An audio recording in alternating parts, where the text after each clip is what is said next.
adegan yang homoseksual ya, kita sama-sama bisa baca, bahkan ya tidak hanya satu lawan satu, beberapa orang juga yang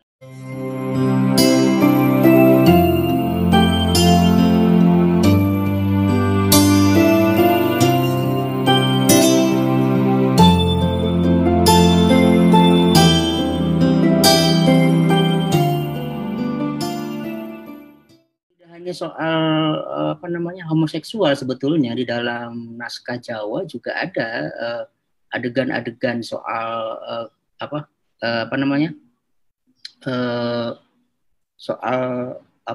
perilaku seks yang tidak biasa gitu ya. Mungkin kita tidak menyebut tidak normal, tapi tidak biasa. Misalkan dalam Serat Naraswan itu ada perilaku seks dengan binatang gitu ya, bahkan digambarkan secara detail antara manusia dengan kambing atau dengan sapi. Ada juga perilaku seksual dengan makhluk halus gitu ya. Yang ini kayaknya sudah sama-sama kita ketahui, raja-raja Jawa itu sebelum naik tahta biasanya dia harus bertemu dulu dengan Ratu Kidul dan melakukan persenggamaan itu. Nah, jadi memang tidak hanya soal-soal seks yang biasa kita dengar, kita lihat, tapi juga ada juga hal-hal lain, perilaku seksual yang tidak biasa yang juga ditampilkan dalam beberapa naskah Jawa yang kebetulan juga saya baca.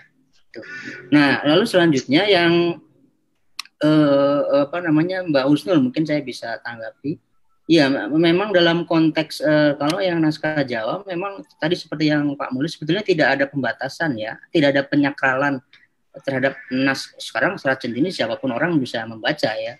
Tapi mungkin ada kategori atau tahapan-tahapan ya. Misalkan gini, kalau kita mengajarkannya kepada perempuan-perempuan gadis misalkan ya, itu yang diajarkan adalah wulang putri ya, atau wulang putra kalau misalkan bujangan gitu ya, artinya belum menikah, suami belum menikah.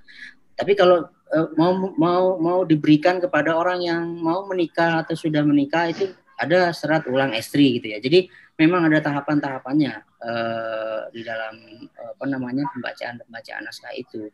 Tetapi kan sekarang orang semua bisa baca karena kan semua koleksi sudah tersedia. Kalau kita tahu kita bisa baca saja kan gitu. Jadi memang tidak ada penyakralan khusus untuk setahu saya ya, untuk naskah-naskah yang konteksnya terkait atau yang membicarakan soal seksualitas. Dalam konteks ini adalah tradisi naskah Jawa. Nggak tahu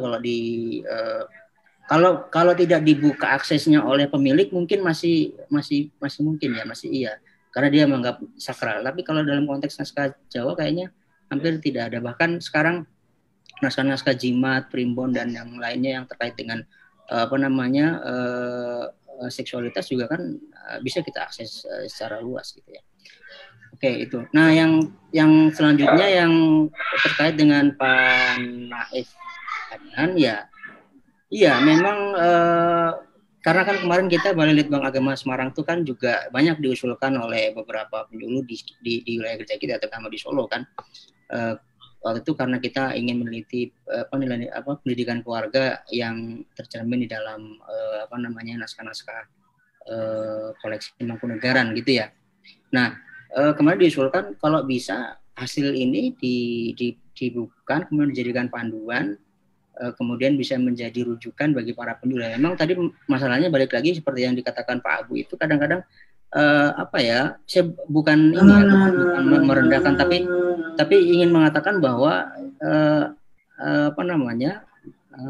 horizon atau wawasan kebudayaan para penyuluh juga memang harus kita lengkapi ya. Jadi selama ini kan seperti yang tadi Pak Abu bilang, memang kalau saya baca itu buku panduan nikah itu memang terlalu formal dan terlalu tidak menarik, sehingga orang kadang nggak mau baca. Jadi kalau kita berupaya mendekatkan misalkan pendidikan pranikah itu, terutama dalam konteks pendidikan seksual itu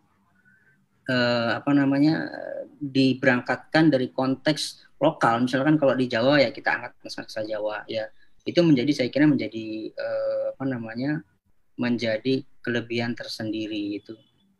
Itu Pak Subir yang bisa saya sampaikan. Dan yang terakhir mungkin saya ingin katakan bahwa kesadaran soal keterbukaan perbincangan diskursus seksualitas dalam masa lalu itu sebenarnya sudah dicontohkan ya dengan adanya naskah-naskah yang bahkan yang sangat vulgar, homoseksualitas pun sudah ditunjukkan di dalam naskah-naskah yang ada di dalam berbagai tradisi kita.